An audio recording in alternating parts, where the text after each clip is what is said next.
관리가 된 지성인. 월남전쟁 비밀문서는 마치 드라마의 대사를 읽는 느낌을 준다. 첫 줄에서 마지막 페이지까지 국가정책 수립 과정에 참여한 행정부 관료기구 속의 지성인들이 월남전쟁이라는 비극 속에서 제각기의 성격 배우의 파트를 연출한다. 정부가 민주적인 한 원칙적으로 지성인과 관료 사이에 모순이나 대립 개념은 서지 않겠다. 그러나 형식에 있어서는 어떻든 본질적으로 비민주적이고 소수 이익의 위탁자 역할을 하거나 부패한 정권을 돕는 지성인은 반지성적이고 따라서 반국민적일 수밖에 없다. 미국 정부를 일단 민주적으로 보고 또 직업군인 관료를 제외할 때 월트 로스토우, 로버트 맥너마러, 조지 볼, 다니엘 엘즈버그 등 4인의 특색 있는 주역이 두드러진다.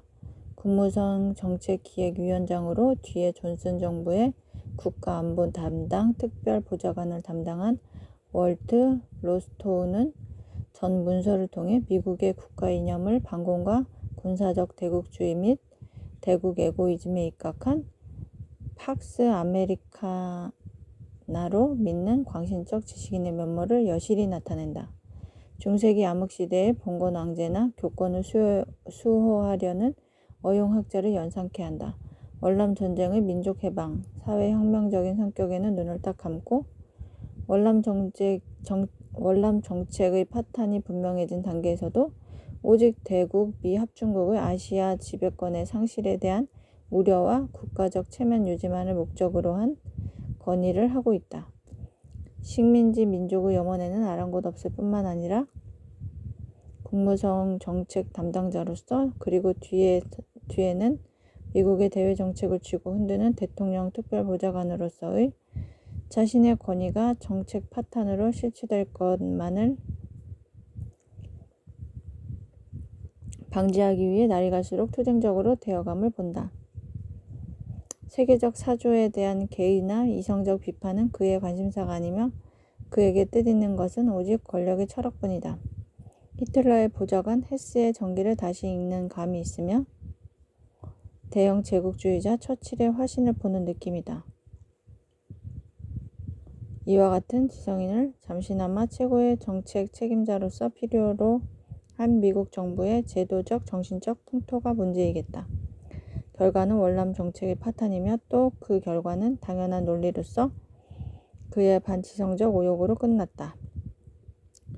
국방장관 로버트 맥너마러는 인간의 최고의 자질, 즉 이성과 의지와 가치관과 희생심마저도 전자계산기로 산출할 수 있다고 믿는 현대의 과학기계만능주의적 지식인을 대표하고 있다. 그가 신봉하는 미국의 온갖 과학과 기계의 힘은 베트남 인민이 아니라 미합중국 사회의 파괴와 좌절을 초래했다. 이는 경제 위주, 물신주의, 물질적 현대화, 공업화, GNP만 섬기고 도덕적, 정신적 인간의 가치를 경시하는 지식인에게 중요한 교훈일 수 있다. 이 걸어다니는 전자계산기가 중도에서 관직을 떠난 것은 스스로 추진한 월남전쟁의 부도덕함을 깨달아서라기보다는 그의 전문인 경제 효율적 견지에서 수지맞지 않는 전쟁임을 확신한 탓인 듯하다. 그렇긴 하지만 정책의 윤리적 측면도 다소 고려한 경향이 있다는 점에서 그리고 정책이 실패했을 때 책임자로서 물러설 줄 알았다는 점에서 로스토우보다는 지성적이라 하겠다. 힘의 철학과 체면이 지배하는 관료기구 속에서 국무차관 조지 볼은 로스토우나 맥너마러와 대조적이다. 문서 전체를 통해서 미국 군대의 체면만 생각하는 테일러 등 군부 지도자들과 정면으로 맞서면서 이성을 호소한다.